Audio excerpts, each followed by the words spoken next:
જ્યારે આ અવરોહણ સ્પર્ધા થઈ ત્યારે હા. અમને ખબર પડી કે આ પગથિયા બહુ જ ખતરનાક હતા અને એમાં 2-3 છોકરા પડ્યા અને એને બહુ ઇન્જરી થઈ. મને થયું કે આ પગથિયાનો ઉદ્ધાર થવો જોઈએ. અચ્છા. તો એ વિચાર મને ત્યારે જ આવ્યો અને બહુ નાની ઉંમર હતી, મારી તો 16-17 વર્ષની ઉંમર હતી કે, પણ મને થયું કે મારે કંઈક કરવું પડે આમાં. એટલે મેં બાપુને વાત કરી કે બાપુ આપણે કંઈક આમાં કરીએ. તો કે કરો, કે હું કહું જો આવું થઈ શકે તો કે શું થઈ શકે. હું કહું આપણે છે ને ગિરનાર સીડી જીર્ણોદ્ધાર સમિતિ નામનું એક ટ્રસ્ટ બનાવીએ. એ સમયે આપણે હા, મેં વિચાર કર્યો. બાપુ કે ના, ટ્રસ્ટ નથી બનાવવું આપણે, તમે ખાલી આ ગિરનાર સીડી જીર્ણોદ્ધાર સમિતિનું બોર્ડ મારી દો અને પૈસા ઉઘરાવવાનું શરૂ કરો. જેને આપવા હોય ને આપશે, ભગવાનની કૃપાથી થઈ જશે, કે ગિરનારની કૃપાથી. એટલે મેં સિટીમાં જઈ અને કપડામાં 4-5 કપડાં લીધા અને એમાં ગિરનાર સીડી જીર્ણોદ્ધાર સમિતિ એવી બનાવી. આ સમિતિમાં કોણ, તો કે રામટેકના જ બધા વિદ્યાર્થીઓ અમારા, સમજ્યા, બીજા કોઈ નહીં.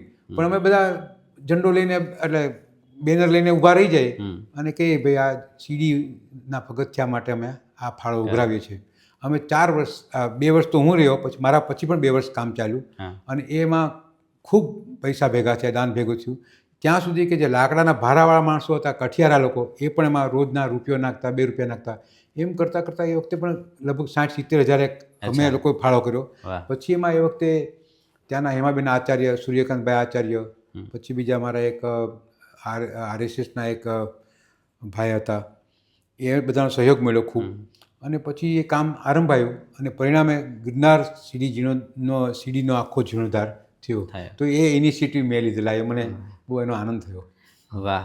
આજે આપણે જે ગિરનાર ઉપર ચડીએ છીએ એના બીજ ક્યાંક એક 16-17 વર્ષના એક યુવાનમાં રોપાય છે અને એ જ યુવાન મોટા થઈ અને મોટી ક્રાંતિઓ કેવી લાવે છે અને કેવા આંદોલનો કરે છે એની વાત પણ આપણે આગળ કરતા રહીશું. જોડાયેલા રહો તો આ રસપ્રદ ચર્ચા તમને સાંભળવાની મજા આવશે.